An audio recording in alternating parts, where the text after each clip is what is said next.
Hey, and welcome back to this mini series, or this series, I guess, on my computer journey. Last week, I talked to you about writing my first PHP code.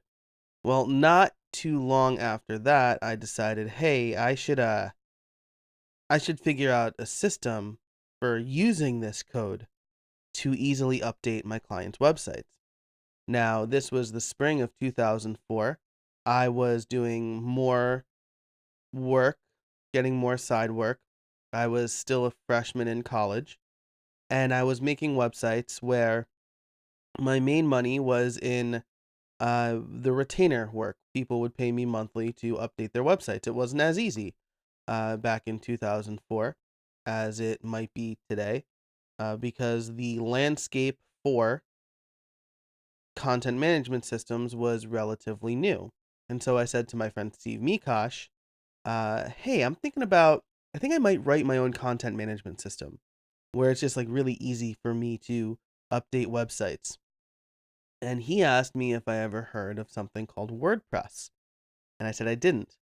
Now, Steve, he, he showed me a lot of stuff. He showed me my first CSS, he showed me Notepad, but WordPress is by far, I think, the most valuable thing that he showed me.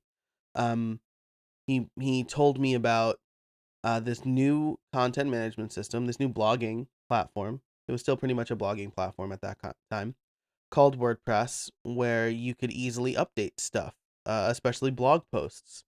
And I thought, man, well, this is what I should use. And so, my man, my first WordPress site, um, I can't, I can't remember exactly what it was. It was for a personal project, I'm sure.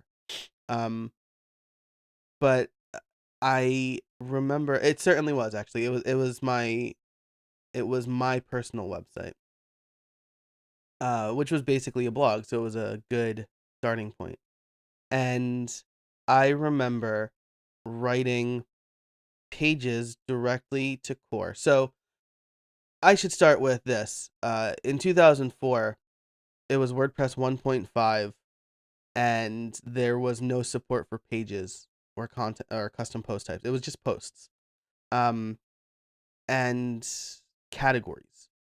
And so back then, at least I would do a lot of things that relied on grabbing categories and doing certain things with categories um, to make WordPress more like a content management system. Um, and one of the things I would do is like write the content to a category of pages, and then I would hard code PHP pages, like the about page, into WordPress core, which you were never supposed to do that, but you definitely shouldn't do that now. It was a little bit different back then because there were no automatic updates. Like you couldn't just push a button to update WordPress. You actually had to download WordPress. So, um, as far as like overwriting my custom pages, I would just use my FTP program, FileZilla, um, to merge the two folders and like not just completely replace so I wouldn't lose my pages. But that's what I was doing when I first discovered WordPress. But I still loved it. Like I thought it was great that there was a place where I can easily blog without having to write my own HTML, and I could still basically format things and upload images. And I moved my personal blog to WordPress pretty quickly, and then I started doing stuff for client sites. And basically, I would say, like, do they need a blog? Do they have a news section? I'll use WordPress for this. Um, it was in 2006 when WordPress got page support, or shortly. 2006 is when I made the switch. It was shortly after WordPress got page support. I don't remember the exact timeline here, but around that time is when I said, okay, WordPress supports pages. I am going to do all of my client websites using WordPress. And so the last custom CMS I did, I wrote, I think, my sophomore year of college. And it was so this comic book shop could basically add products. They didn't want well, they said they didn't want an e-commerce. That's a whole other story. They said they didn't want e-commerce, and then like right before launch they wanted it. That's a story for another time. Um, but that was like the last custom made CMS that I did. And then I switched to WordPress. And so, um, after switching to WordPress full time is I saw a really significant boon increase in business, because graphic designers would find me and basically say, like, I have a PSD, I need it converted to a WordPress site, and that was my bread and butter for a long time, and I still have some of those clients today.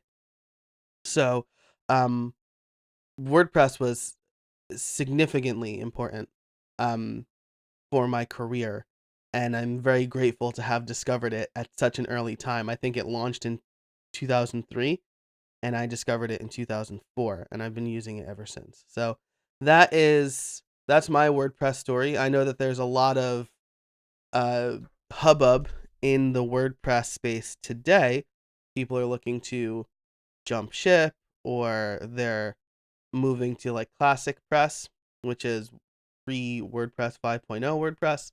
But I don't think I'd be where I am today without WordPress. And so it's a very important part of my computer journey.